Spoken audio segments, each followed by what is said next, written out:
Hello, YouTube. You're gonna get one of these sweet driving videos that people do sometimes right now.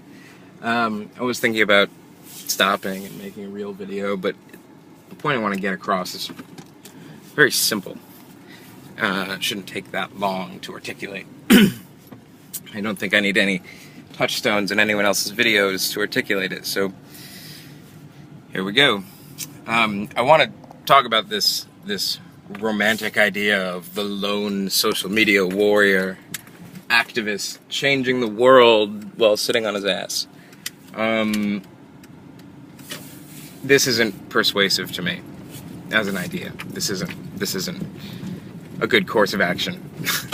And I think that what's really going on here is that there's sort of an obscene pact between, if you like, those in power and the YouTube activists, a sort of unspoken pact that's happening. And how that really works is, or how I see YouTube activism as working, it's almost as if those in power go up to the YouTube activist. This is obviously anthropomorphic, but if I could tell a parable.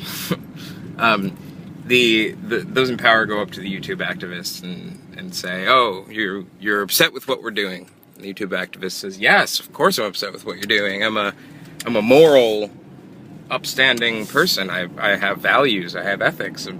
How could I not be offended by, secret government and stuff like this?" And people in power say, "Yeah, I hear that. So here's the deal. We are going to construct for you, just for you, it's going to be the deal of a lifetime that we're going to offer you. We're going to construct you a nice little space. Actually, it's going to be a few little spaces, a few little ways that you can go about protesting what we're doing, right? Because, people have moral objections, and they need places and ways to vent those moral objections. So in order for things like Prism to keep going, you need to have ways that the public can protest things like Prism, right? It's the only way something like Prism can exist, is if there are modes of protest that are available to the public.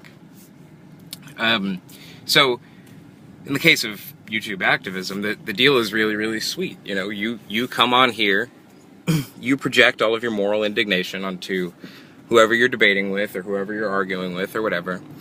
You debate with them, you argue with them, you show yourself in a public forum to be this moral, upstanding, good person, blah, blah, blah, blah, blah. And you feel really, really good about yourself, and you feel that you've done your duty to change the world. Now, the reason why the deal is really sweet is because you don't actually have to leave your house. You don't have to sacrifice anything. You don't have to do anything, potentially violent. You don't have to do anything dangerous to you or your family or your situation whatsoever. In other words, you get to yammer on about how much you want to see a change in the world, and then the price you pay for that or what you get out of that, rather, is the assurance that nothing can possibly really change. That's what it seems like is actually happening here. You get to take the moral high ground because of some ideology of I am spreading ideas to the world and blah, blah, blah, blah, which is all cute and fine, and, state power likes that. the power wants you to believe that you can change the world sitting at home in YouTube. Put it that way. In fact, it actually bolsters their agenda.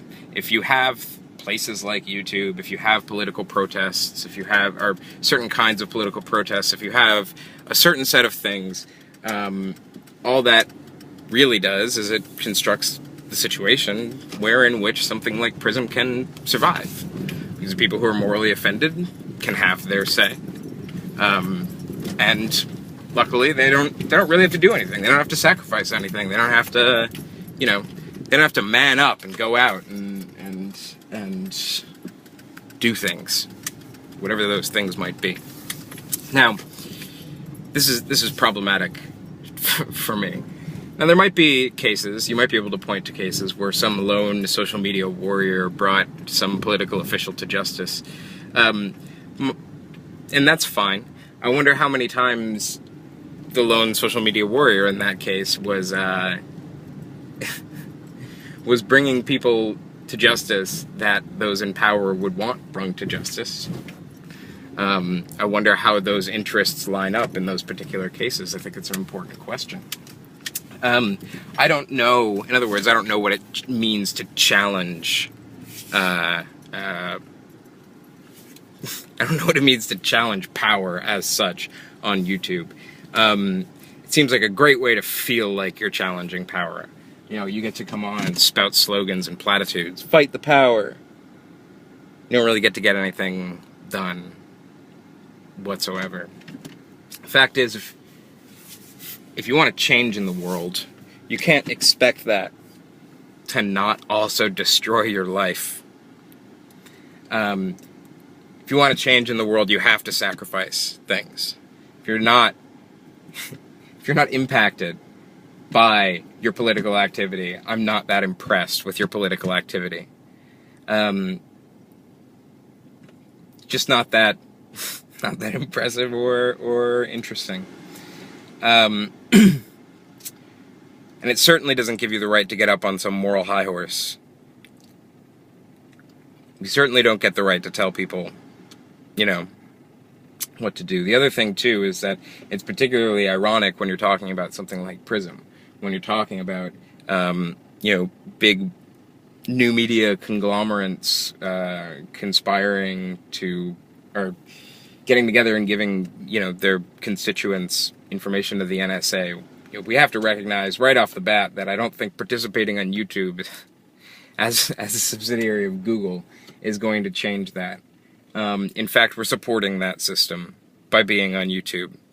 Just uploading videos, just getting views on your videos is supporting that system. It doesn't matter what the content of that system, of your videos are. Sorry.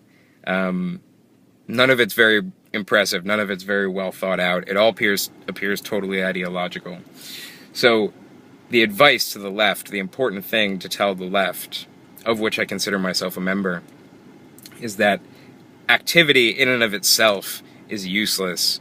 Political activity in and of itself is useless. The important thing is that you have to be doing the right activity at the right time. Right? We have to be more selective in how to express our outrage. We have to be more selective in how we choose to try and go about changing the world. That's the point. Have a good day.